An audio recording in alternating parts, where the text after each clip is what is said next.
we have a special guest, Eric, our client, and I invited him to this video, to make this video, so that he could share his experience with us with Ukraine. He's traveling while COVID times. And Eric, can you please tell first of all how you got the idea to come to Ukraine? Why? Well, it's something that I've thought about for a long time. I think that the history of Eastern Europe is very different than in the U.S. where I grew up, and I was interested in that. And as I've gotten older, I'm ready to have a family, and it's something that, doing some research online, it looked like that I would be a good match for somebody from Eastern Europe. Mm-hmm. And what made you to think this way? Why? What special traits you find in Ukrainian women that made you think this way? There's a lot of things, of course. I mean, I think it's well known that the most beautiful women in the world are in Ukraine, so that made it an easy choice there. One of the things is that, again, I'm looking for a family, and this is, I think a lot of the women in Ukraine also are looking for that. They want to have a family, not just a short-term relationship. Mm-hmm. Is it different in the US? Women in the US are not so passionate about family life anymore? I think that it's less common in the U.S. I think that the U.S., a lot more people are happy with sort of a less formal relationship, and it's not a bad thing. It just wasn't what I'm looking for. So when you came here, you met a few girls Yes. with us, and now you are dating, yes, with one woman. Yes, so I did, and we went on a few different dates, and I found somebody that we really clicked together. We have a lot of our interests are the same. We really enjoy each other's company, and so it's something that we're not in a rush. We're taking our time getting to know each other, but yes, it's been very good. So your decision to continue dating with this woman was built on logic plus feelings. How do you understand that she's right for you at the moment? I think that yes, logic and feelings would be fair. I think feelings was a big part, but a lot of times we found that we would make the same decision, and so it was something that made it very comfortable very quickly. And just yesterday we had a live stream with another American man who got married to a Ukrainian woman, and he also told about the sign, how you feel with next to the right person. So according to your experience, can you track this, can you notice this, that you feel different with Marina than with the other? Yes, for sure, and I had a lot of fun with a lot of the other people that I've met in Ukraine. But it was something that with Marina, I just felt more of a connection. It was something that, again, it was almost funny sometimes. We would be completing each other's sentences right at the beginning, which was an interesting but fun experience. And now in COVID times, many people are afraid of traveling. Some are closed at home at all. So, but you are still here, and some foreign men are still coming here to meet women for life, for family life. So tell please how it is to travel while these crazy times.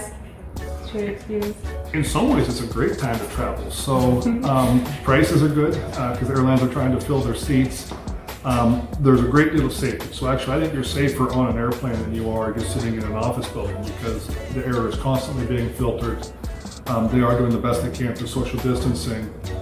There's some extra steps to go through now. So to enter, for example, to enter Ukraine, you need to have insurance. You need to pass a COVID test, or you need to quarantine for 14 days. But this is my second time here during COVID, and I learned a lot the first time. So the second time, I took my COVID test before I flew, as long as you take it within 48 hours, and I passed the PCR test. I had my insurance. It was incredibly seamless coming right into the country. And honestly, the trip is kind of nice now because the airports are less busy, so the lounges are open. So there's actually some perks to traveling during COVID. And there are less people in airplanes too, or they have? Yes. Yeah, most airplanes right now usually leave the middle rows open, so there's about a third less people than you would have on a normal flight. And you have distance in the airplane too between you, there should be a space with other people? Yes. Now I've been flying business class, so there's actually quite a bit of space. Yeah.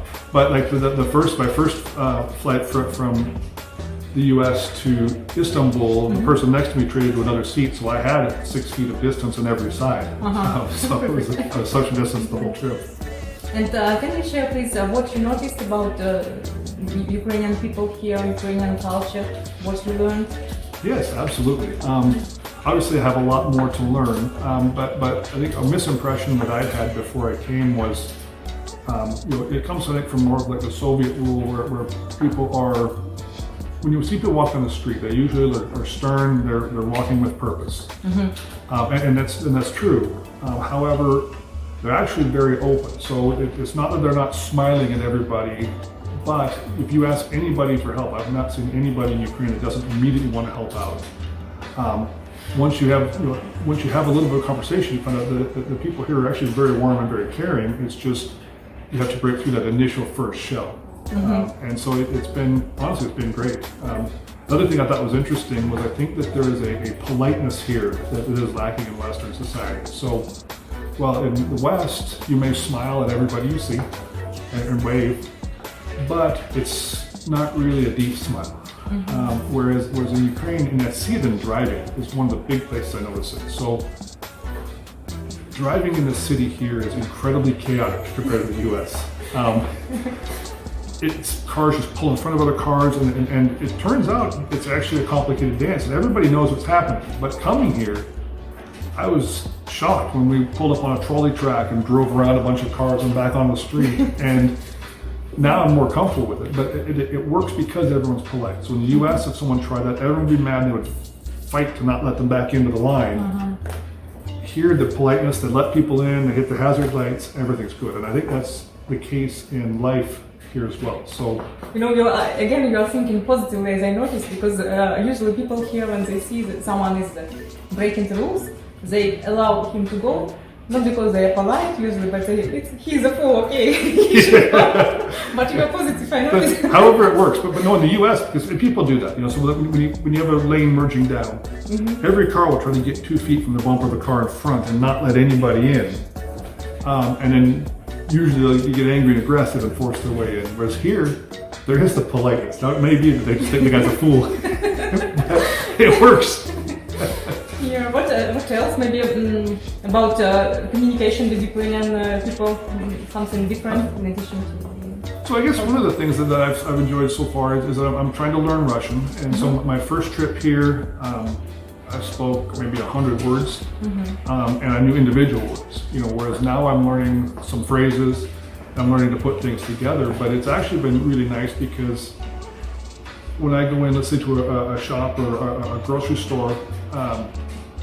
I'm able to do a bulk of the communication, and they're okay when I struggle. They're friendly, they're happy that I'm trying, which is something that I've enjoyed. Whereas before they would immediately say, oh, he speaks English, now go find someone that speaks English. This trip's been nice because I'm able to try to work through some of it.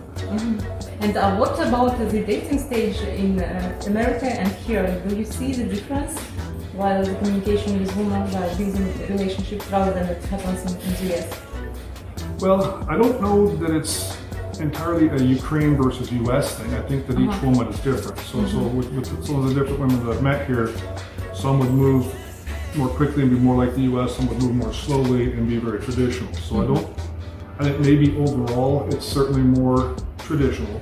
One of the things is I think that women here do appreciate little things like helping with their jacket or opening a door.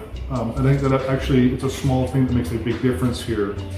Whereas in the U.S. sometimes that can be construed badly actually, and people are upset that you're not treating them equal. So that's one thing, and I like that here, is that a little bit of politeness. So Eric, thank you a lot for coming to us today, for sharing your experience, for making this video, and I hope soon the next video will be about your wedding. That would be nice, and I just wanted to thank you too. You've been very supportive, and it's always nice to have somebody I can reach out to and just ask your opinion and your thoughts. So just thank you as well. It's been a lot of a very fun experience, no matter how things work out, and I've enjoyed working with you. Thank you a lot for your always positive way of thinking and for being such a wonderful person. I've told you many times. It's a pleasure to work with you in any aspect. Thank you. Thank you.